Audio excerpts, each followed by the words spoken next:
Welcome back to Behind the Play. And we're here with someone that I got to somehow work side by side all across the world in Indonesia, the one and only Arash Madani, who does amazing work for Sportsnet. And it's kind of cool. I think this is the first time we've really podcasted since that. It's almost like a year to the date when we were in Yeah, Jakarta, about that.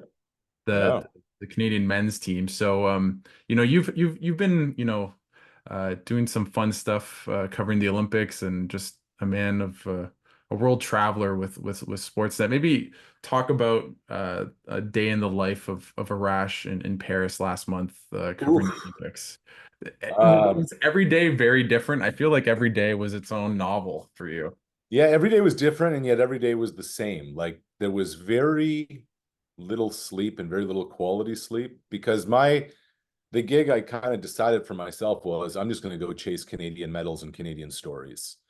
And so one of the challenges when an Olympics is in a place like Paris is okay, well, you're in the European time zone, so the event is happening in that time zone. And yet everybody back here is still living in the Eastern time zone. So your 12-hour days actually become 16, 18-hour days because of all of that. And from the jump, Alex, it was a complete shit show because the morons at Canada Soccer decided they're going to have drones spy on New Zealand practices. So that just took on a life of its own. And they're firing Bev Priestman at whatever, or sending, shouldn't say fire, sending Bev Priestman home at announcing that at 2 or 2:30 in the morning local time. Um, so it's a lot of adrenaline, it's a lot of caffeine, it's a lot of kind of head on a swivel. Um, but then you get to like some pretty cool moments, and you're like, this is worth it, man. Like, seeing Maud Charon lift a bunch of weights and seeing the 4x1 relay team win gold and on and on and on. Pretty damn cool. I know you always talk about how lucky you are, but are there pinch me moments that you think about with this Olympics that kind of spring to mind from the 2 3 weeks that you were there in Paris? Yeah, the night of the 4x1 was incredible. Like that was like a lifetime highlight for me because Yeah. when I was 7, 8 years old, I worshiped Ben Johnson and Mm. I hated Carl Lewis, you know? Um, and like I was obsessed with that whole rivalry and the 100 meters, and then Donovan Bailey in Atlanta. I still remember being in my uncle's kitchen watching that Mm. 4x1 and how great the 4x1 was then. And over the years, I always tell my buddies, I'm like, one of the coolest events that you can watch live in person in a stadium is the 4x100 meter relay at an Olympics because it's not even a minute long. You've never heard 80,000 people be so quiet before the gun and then just explode afterwards. And then it's chaos. Then it's human bumper cars. Then it's everything that possibly could go wrong might. And the two previous ones that I'd done, London 2012 and Rio 2016, I mean, the anchor leg was a video game.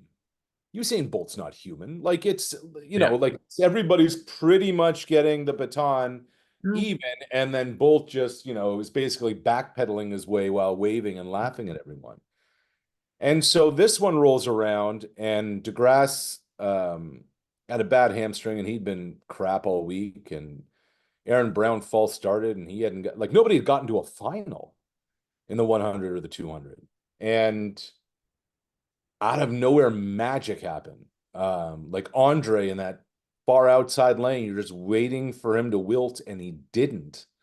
And watching them celebrate, and then they come through the mix zone, and they were so happy. And then, like an hour, hour and a half later, I made sure I was out there to watch the medal ceremony and listen to the anthem. And that Mm. was, oh man, that's as good as it gets if you're a Canadian who likes sports.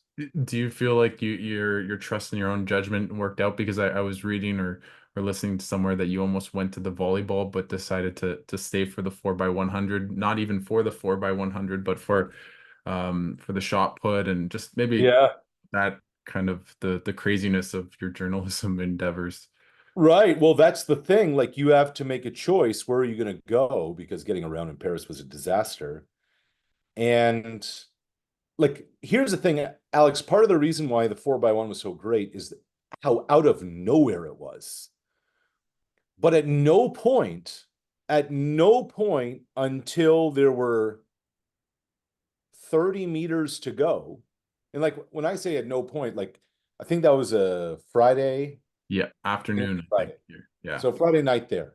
So Thursday night, we're taking our marathon taxi back to the hotel and sitting there with camera guy Hugo Regenball in the back seat. And I'm like, what do we do tomorrow? And the thing was, we had gone to Liverpool, Nova Scotia in the lead up in like June or something and met Sarah Mitten's mom, who had not seen Sarah compete since high school Yeah. in person, and did this big feature. And I'm just like, Hugo, we got to see Sarah's story through. The number one shopper in the world, her biggest rival, had bombed out in qualifying. And I'm like, I really want to go to beach volleyball under the lights, and it's going to be a spectacle and whatever. I'm like, we just got to be there because this is probably going to happen. And then I looked at the schedule. I'm like, okay, well, the 4x100, like I think Sarah started 7:30 and the 4x1 was at like 7:45. And I'm like, okay, well, we'll be there for that too. And then suddenly Jerome Blake runs 8.98 on the backstretch, and the handoff from Rodney to Grasse was clean. And Andre High needed home at 8.89. And I felt for Sarah, man. I felt for Bonnie, her mom. I felt for Tammy Gaudette. Sarah is basically her high school coach. They were sitting front row center. Mm. And in section N, row one. I Wow. went down to see them before. But yeah, you kind of like have to make a decision. And sometimes you're there for A and then B happens. And when you're there for B and when it's something like that, you're like, wow, that's amazing. Is it almost like at the Olympics with so many, especially, Canada got the most ever medals they'd had at a non-boycotted Olympics, that you're on your Twitter timeline, your head's on a swivel all the time because anything can happen, right? Like obviously you talked about the shot putter not getting the gold medal and not getting a medal and bowing out, but then the 4x100, like what's that like for you kind of behind the scenes, kind of trying to figure it out all out and trying to report on it as best as you can? Yeah, that's all you can do, the best as you can. You're trying to follow what the story is going to be. And sometimes the story isn't necessarily who medals. Sometimes the story is who's supposed to medal and doesn't. Mm. That becomes a story too. As much as we were following Summer McIntosh, Maggie McNeil had a 100-meter butterfly gold medal to defend. And nobody has ever defended a 100-meter butterfly gold medal at an Olympics. And you found out again why at these. Um, we flew to Marseille for the Canada soccer quarterfinal against Germany. But while early second half, maybe, I flip open the laptop and we watch Josh Leando win silver and Ilya Caron win bronze in the 100-meter men's butterfly. So you're just kind of following everything, keeping an eye on the boxing. We thought Tamara Tebow was going to win gold. Kind of with that, like obviously, the 4x100 relay was one of the moments that Canadians will remember forever. But you alluded to it with Summer McIntosh, and the thing that I always thought about when she was winning, and just with your coverage, was how she was smiling when she won the medley, and I just kept thinking about that. How what a great quote, what a great job you did there to get that out of her. But how cool was it just to see that excellence from a 17-year-old who was just so poised and grabbing, Canadians' hearts, by the minute, by the medal. Uh, Yeah. And there was so much pressure on her and like within swimming circles to like live up to the hype, and she did. She opens it by winning the 400-meter freestyle silver medal, and she tells Devin from CBC, she's like, we're just getting started. And you're like, whoa, okay, 17-year-old Summer. And the next event's the 400-meter IM, and she wins by almost 5 seconds. Like, think about this, Alex. You're in the Olympic final of an event, the 400. Okay, so you touch the wall, 1,001, 1,002, 1,003, 1,004. And that's when the next person touches the wall. Crazy. That's nuts. Um, she comes from behind. She was trailing by, what was it, in the 200? Yeah. She's behind by a meter and a half, coming home in the final 25 meters, and she gets it. This kid's it. Like, it's the next great Canadian superstar, regardless of sport. Like, she's in the conversation with McDavid and with Shea and with I don't know who else. Joey Uh, Votto. yeah. I was gonna say Romano, but he Yeah. hasn't had a season. But like that's what we're talking about here. Mm-hmm. Mm-hmm. And do you think like do you with Penny Alexiak, obviously she was kind of the golden child of Canadian swimming, and it's not that she's fallen off the map, but she didn't get any medals at the this Olympics. She's still relatively young. Mhm.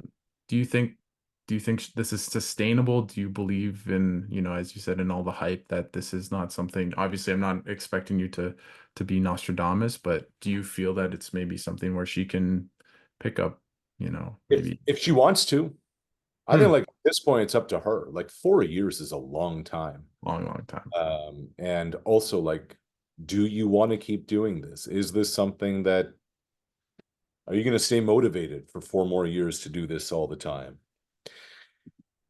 Here's the thing, Alex, their lives suck for 4 years, give Yeah. or take 20 days. Now there's going to be some financial incentive in here for summer. There's going to be a lot of corporate Canada coming her way, et cetera, et cetera. But I think at this stage, I mean, already she's got a bunch of partners, but I think at this stage, it's really up to Summer in terms of what she wants to do and where she wants to take her career. Mm-hmm. Uh, Maybe bigger picture just for you. I know how much you love the storytelling aspect of covering the games and getting to know the athletes ahead of time, like you mentioned, going to Nova Scotia. Well, for you, what's maybe that allure as a journalist to dig into those stories, to share them with the world? Like, what do you love about that? Um, that all of these athletes are willing to do all of this to represent their country at an Olympics. We spend so much time, excuse me, like part of the reason that, like, okay, let me just explain it to you this way. Like, Wyatt Sanford Mm-hmm. is Canada's first boxing medal in 28 years. Wyatt is from Kennetcook, Nova Scotia, which is like 45 minutes from where I grew up. Yep. At last count, depending on what today's obituary said, the population of Kennetcook was 471 people. Now, at Finley Park in Kennetcook, they built a makeshift stage and put up a screen, and people from all over Hants County, more than 1,000 people came for each of Wyatt's fights. Sat on lawn chairs and picnic chairs, and they're all in red and white. And he got $24,000 in funding last year, and his travel expenses were $13,000 last year.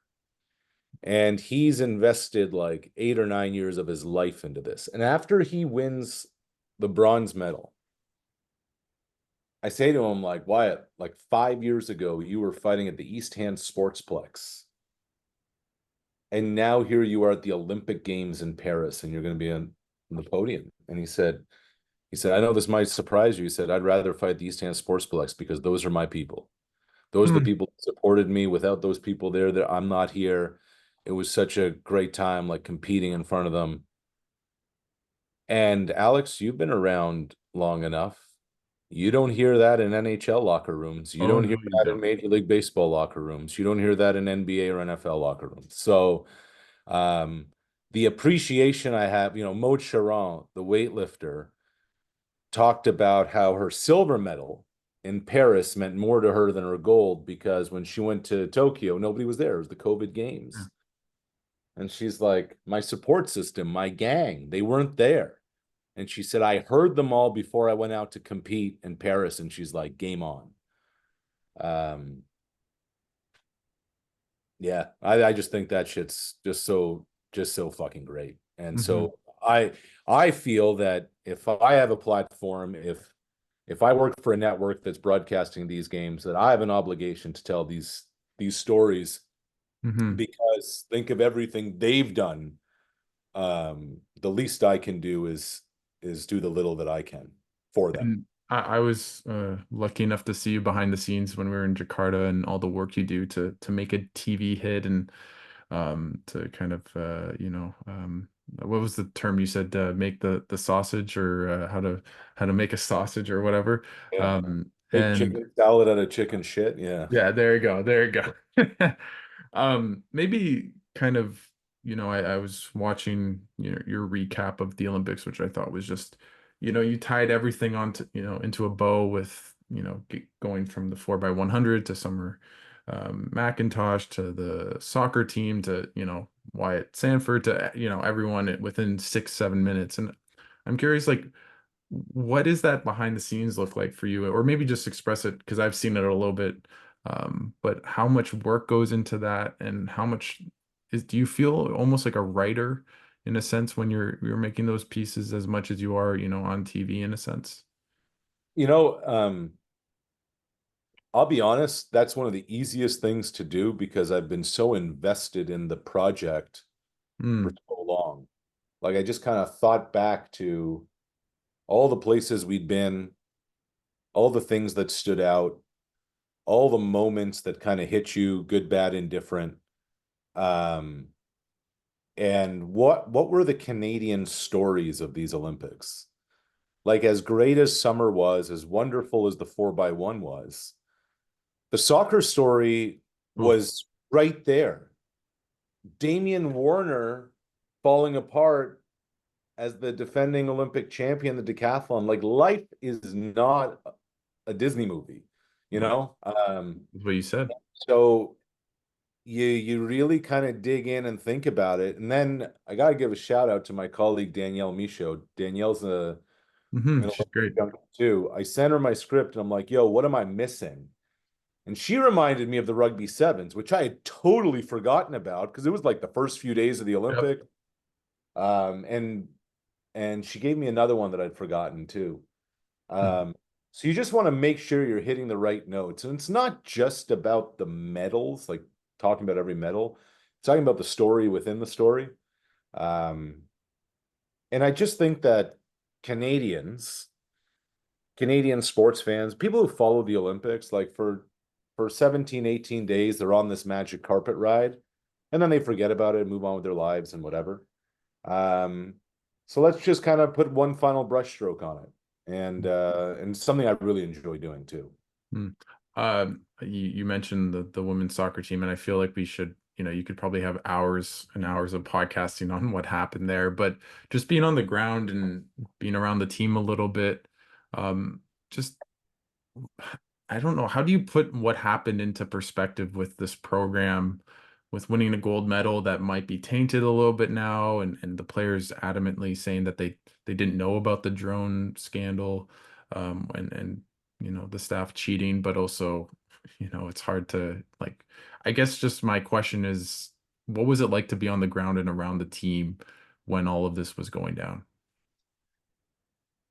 So it was nuts.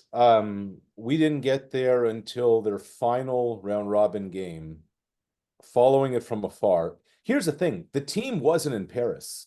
They were in Saint Etienne for the first two matches. Then they went to Nice in the south of France. And then when they won that one, who was that against Colombia or something? And Columbia. then they went to Marseille. So in between Nice and Marseille, we came back to Paris for a few days and we went in to Marseille for the day of the match. My biggest takeaway of the whole thing was like just how in limbo the players felt they were through the entire thing. Mm, They were talking about how they weren't eating, they weren't sleeping, that every day felt like more of a doomsday scenario, and they just weren't, there was no beginning, middle, and end to it all. First two coaches got sent home, then came the FIFA sanctions, then came the appeal, the Bev's sent home in between all that. Like they just didn't know what was going to happen next. And they just try to rally around each other. without any kind of clue as to how this would go. Like they could have beaten Germany, They and probably, Germany could have beaten them yeah. before penalties. It was it was an even match that gets decided really heads or tails in penalties. So yeah, yeah. It's amazing how Canada soccer is always in the middle of these things, isn't it? It never ceases. Do you feel like it's changing, like with the Copa America and that success and Jesse Marsh, or I don't does know. you have no clue? Yeah. I don't know. I mean, if we were having this conversation on the day after Copa, you'd have said, okay, well, they're the defending gold medalists on the women's side and the Copa thing and blah, blah, blah. Um, like I've worked for two different CFL teams. Hmm. I've worked in media for, I don't know, 15 years or something. I think the biggest takeaway of all this is what I always had to remind myself. When you work for a team and when you don't work for a team, like there's no such thing as an insider. Okay. We only hear or know of like 10% of the things that go on behind Yep. closed doors. So, okay, an insider is going to report on a trade, 30 minutes before it happens, but who really knows what goes on behind closed doors? Like, why? Like the Brandon Ayuk situation, for instance, goes so far beyond money. It has to. It has to. And so whenever I go into a situation like this, I try and think about, okay, like what could the scenarios be that we don't know and try and connect some dots that aren't there and try and piece together what a coach or what a player or what a staff member um, is actually saying here. And if you can become friends with the equipment guy or the equipment staff, Yes. um, it'll go a long way. But yeah, so Hmm. I don't know. The answer is I don't know what's going on Hmm. with soccer. Do you think there will be a bit of, in 5, 10, 15, 20 years when we look back at maybe not at this Olympics, but 2020, that there will be a bit of, a long-lasting taint on that gold medal for the women's team? Or do you think, it'll always be there? I'm not saying no one will ever think about it, but how much do you think that will come into play and how we remember? Zero. I think it's going to be zero unless they strip them of the gold medal. Hmm. Because it's almost like people talk about, oh, is there an asterisk on this lockout shortened season? Or is there an asterisk no, nobody remembers. Everybody forgets. You're just there. You're a champion or you're not. Um, when people talk about Tom Brady, is there an asterisk or is there a taint around Tom Brady? It's all Belichick. It's all Belichick, Arash, except the last one. I got you. I I got yeah, I get what you mean in terms of it. Well, I guess we'll cede it to history on that one. But I want to kind of wrap up with another Canadian program that's always been mired in in struggles, and we covered them uh in Jakarta, and obviously you did in the Philippines, and obviously in Paris slash Lille as well. But the Canadian men's and women's team had pretty disappointing Olympics in different ways. I guess for you, was this the opportunity, specifically on the men's side, where they really had this pathway to get a medal, to succeed, to uh, reclaim some of the demons that Steve Nash and co had from 2000 against France as well? Um, was this kind of their biggest and best chance to get a medal, or do you think the future is still bright moving forward? I mean, it is. You just don't know how this is all going to play out. Like in 2028, where are they with injuries? Where are they with contracts? Where are they with commitments? Where are they with size? Blah, blah, blah. They should be better. They should be good. Um, they should contend for a medal. They should have contended for a medal this year. The first half no show was just so bad. Oh, 10 first quarter points. They were shook, man. That place was rocking for 30 minutes before the game. Allez, bleu. Like it was actually shaking in that. And I think that affected the whistle, but I don't think the whistle affected the end result. I know everybody's kind of pointing at that. And I'm like, okay, well, the whistle isn't why the team scored 10 points in the first quarter. The whistle isn't why They began the game shooting 3 of 15 from triples. The whistle isn't why Canada missed free throws when they got it within 5. I thought Shea had a good line. He said, for the most part, we understood the assignment, just not today. It was a complete, utter meltdown. It was bad. It was poor. It was embarrassing. It was all those things. Hmm. And you're just saying to yourself, man, how does that happen? Because the pathway was there to the gold medal It match. was. Serbia's on the other side. US is on the other side. It's there. And all those guys talked about. And here's the thing, Wemby was a non-factor in that game. That's the other thing. All that talk about how Wembayama is going to be the difference maker. So as horrible as the women's soccer thing was, as shocking and disappointing as the Damian Warner thing was, to me, the worst, the most brutal part of the Olympics. And now, like, I'm not one to bash amateur athletes. These are grown ass men. These are pros, and these guys blew it. Yep. And that was bad. Hmm. Yeah, I just everything that could go wrong went wrong, and it feels like you think about Venezuela 2015, the Czech Republic 2021 with that program, and same with the women. To be fair, like they had a really disappointing tournament, and I But mean, not surprising. no, that one Right? was Like, much think more. about the trajectory of the women's program. 2012, happy to be there. They finally qualified. Great.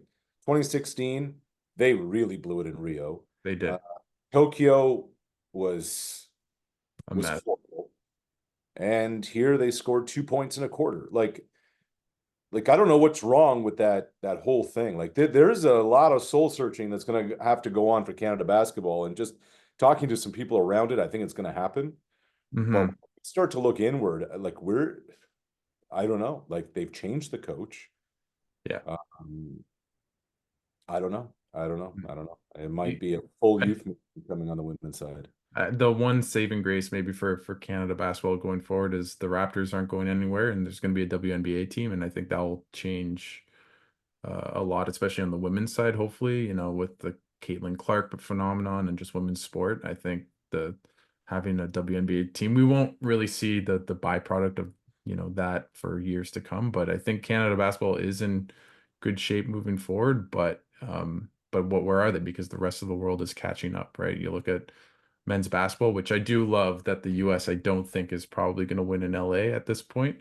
You never know, but it doesn't feel the same way as in past years. And the women's team honestly could have easily lost to France as well in that final. They were a foot on the It's line. amazing how it goes, Alex. When push came to shove and the US needed to do something, LeBron and Steph and KD just said, okay, we got this. Yep. Everybody else get the fuck out of the way. You can talk about youth and you can talk about this and that. In the end, it's the OGs who've been through it, who've done it. Um, LeBron on Jokic, KD being KD, and Steph just putting on a show for the ages. Um, I think, and I think the guy who took the most out of that entire thing was Anthony Edwards Yep. on Team USA. He's like, You, so this is what it's all about. This is what it takes. yeah. Did you see him always tied at the hip with KD the whole time? Yeah. Yep. And Yeah. then he was up on stage with Jalen Rose, Yeah. some kind of show a few days later. Yeah. Yeah, talking about I didn't play in the he said something like I didn't play in the fourth quarter, so I can't talk about our comeback or something like that. Right. But Arash, I guess just moving forward, and my last question is, we've in Paris we had 27 medals, the most ever. Are we becoming almost an Olympic, maybe not powerhouse, but an Olympic nation where, we expect to do well consistently at these Olympics and there's some sort of expectations and it doesn't feel like every gold medalist or isn't, a surprise or like it really felt like that as a child, like in London. I think we had one gold medal in Rosie trampoline. McLennan. Yeah, Yeah. I know, exactly. And you're like, oh my God, but it felt like every medal was getting over the hump. And at this Olympics, it felt like there was a bit of that. Okay, they might have had a medal in almost every day except like two or three, right? So it was a I guess I'm going on a tangent here, but do you think those are going to be the expectations moving forward and almost, or do you think it's still going to be what it has been I for the, guess my question is the expectations on whom? Is it that's on the federations that don't get a ton of funding? Is it on the athletes who have to pay out of pocket? Like, I'm listening to Eleanor Harvey talk to Heather Hiscox at CBC. Eleanor wins Canada's first fencing medal. And Eleanor just like basically just talking like in the same tone I am here. She's like, yeah, you know, fencing's really expensive and the equipment's really expensive and the travel's real expensive.